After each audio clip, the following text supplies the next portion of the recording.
Quais que são os 3 pilares de sucesso da adubação foliar? Se você utiliza ou se você recomenda fertilizantes foliares, esse vídeo é para você.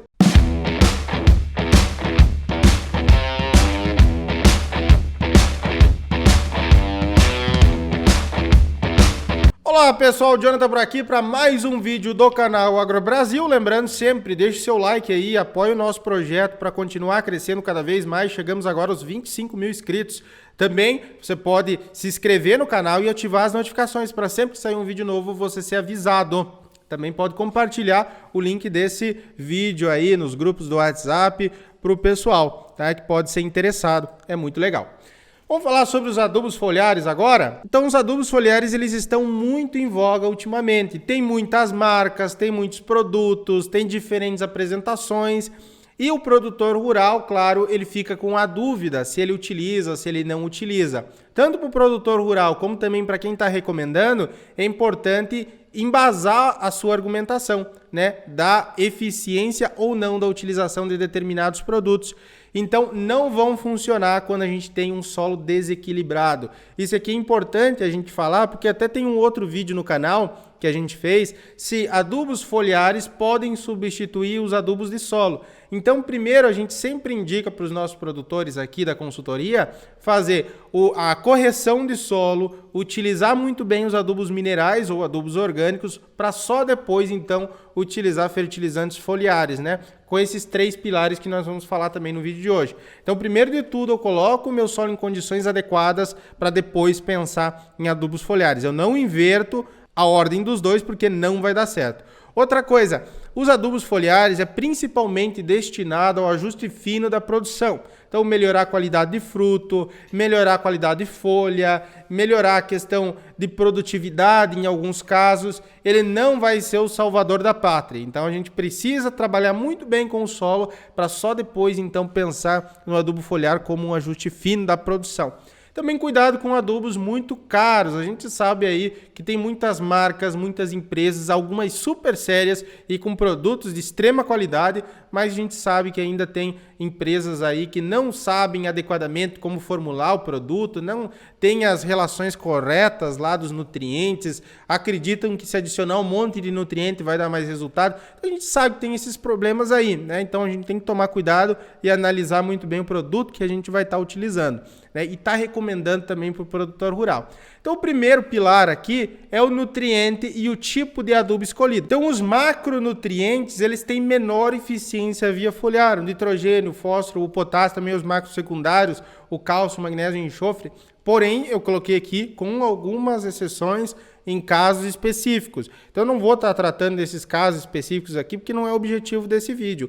Mas tenho casos específicos lá em tomate, em maçã, em alface também, nas folhosas, em brássicas, enfim. Então, eu não vou tratar sobre cada um deles, mas os macronutrientes têm que ser supridos principalmente via solo. E com os meus adubos formulados ou adubos orgânicos, como cama de frango, é ali que a gente deve fornecer principalmente os macronutrientes, porque as plantas necessitam em maior quantidade e a gente não consegue suprir via foliar. Tem outros vídeos aqui no canal também que eu vou deixar aqui na descrição que vocês podem estar assistindo, que eu falo sobre outras questões relacionadas à adubação foliar. Os micronutrientes, o boro, o zinco, o cobre e outros, né? Eles tendem a responder melhor com pulverizações foliares quando a gente tem os 3 pilares aqui correspondidos. Então é muito importante a gente ver isso, né? Como tem muitos produtos, né? E tem muitas concentrações diferentes também de macro e de micronutrientes, o produtor ele fica com bastante dúvida quanto a isso. Então a gente tem que corresponder a esses 3 pilares para a gente ter maior certeza que aquele produto vai funcionar. Temos basicamente também 3 tipos de adubos foliares, que são distintos entre si, que são os sais, os quelatos e as suspensões concentradas. Então, se você quer que a gente faça um vídeo explicando sobre vantagens e desvantagens de cada um deles, deixa um comentário aqui, Jonathan, quero um vídeo sobre os 3 tipos de adubos foliares que a gente vai fazer também, tá ok? Então, é importante que a gente saiba isso, adubo foliar não é tudo igual, e sim, tem adubos foliares que são bem melhores do que outros e que têm uma eficiência técnica e também econômica muito diferente entre si. Então a gente tem que tomar cuidado quanto a isso. O segundo pilar aqui, que é muito importante, vocês vão concordar comigo, é a cultura ser adubada.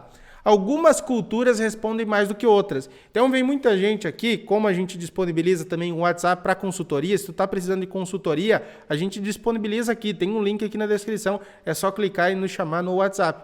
O pessoal nos pergunta o seguinte: Jonathan, eu tenho aqui uma área de mandioca, eu tenho uma área de chuchu, eu tenho uma área aqui de determinada cultura agrícola. Qual adubo foliar é melhor para esse caso? Eu digo, olha, tem algumas culturas que não existe necessidade de eu adubar via foliar. Pronto, assim, porque elas não vão responder adequadamente. Elas são mais rústicas, podemos dizer assim, utilizar essa palavra até.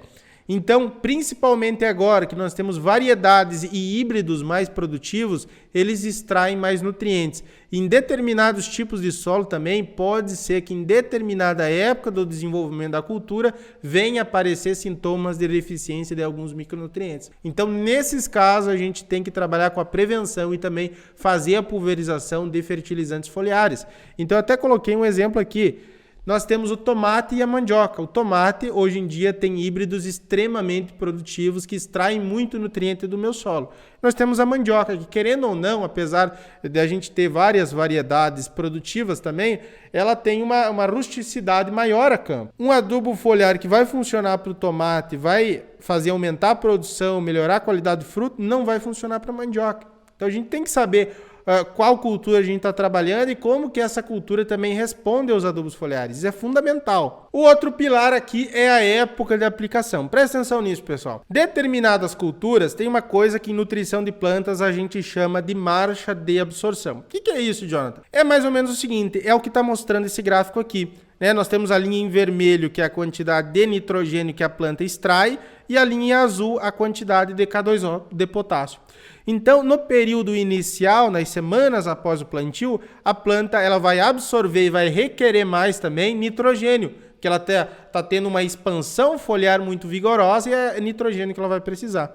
Depois, quando a gente começa a chegar aqui no período de frutificação e também de maturação, a planta vai absorver mais e vai requerer mais quantidades boas de potássio. E precisa ser suprido, então, a quantidade de potássio que a planta requer. Inclusive, aqui na adubação do tomateiro, a gente tem uma inversão, por exemplo, de formulados. No início, ali, logo depois que a gente plantou, a gente utiliza um formulado mais concentrado com nitrogênio. É claro, depende de cada caso, do tipo de solo também e tudo mais. Mas, geralmente, utiliza um formulado mais concentrado em nitrogênio. Depois, quando chega próximo à floração e à frutificação, a gente inverte e utiliza um formulado mais rico em potássio. Então, tem todas essas questões que a gente tem que analisar. E a época de aplicação aqui da adubação foliar não serve só para os macronutrientes, nitrogênio, potássio, mas também para os micronutrientes. Então, os micronutrientes vão ser requeridos mais em determinadas épocas também de desenvolvimento da planta. Muitos deles são mais requeridos na época de floração, de frutificação. Então, por causa disso, se justifica muito mais a gente fazer pulverizações foliares nessa época. A mesma coisa acontece com outras culturas, com a soja, com o milho. Tem uma época adequada. Então, não é em qualquer época que eu faço a aplicação que eu vou ter resultado. Tem muita questão relacionada à fisiologia de plantas que tem uma lógica de por que eu estar fazendo a aplicação em determinada época. Também, se você quer aprender tudo sobre adubação foliar, adubação das mais diversas culturas agrícolas, quer se tornar um profissional em adubação, primeiro link na descrição, a nossa escola de adubação e fertilidade do solo. Nós temos aulas semanais, bem aprofundadas, então a gente fala ponto a ponto das mais diversas culturas agrícolas, tem certificado também, tem suporte, enfim, tem grupo de alunos, você pode nos chamar se ficar com alguma dúvida. Então, clique aqui e conheça a nossa escola de adubação e fertilidade do solo. Até uma próxima e tchau, tchau!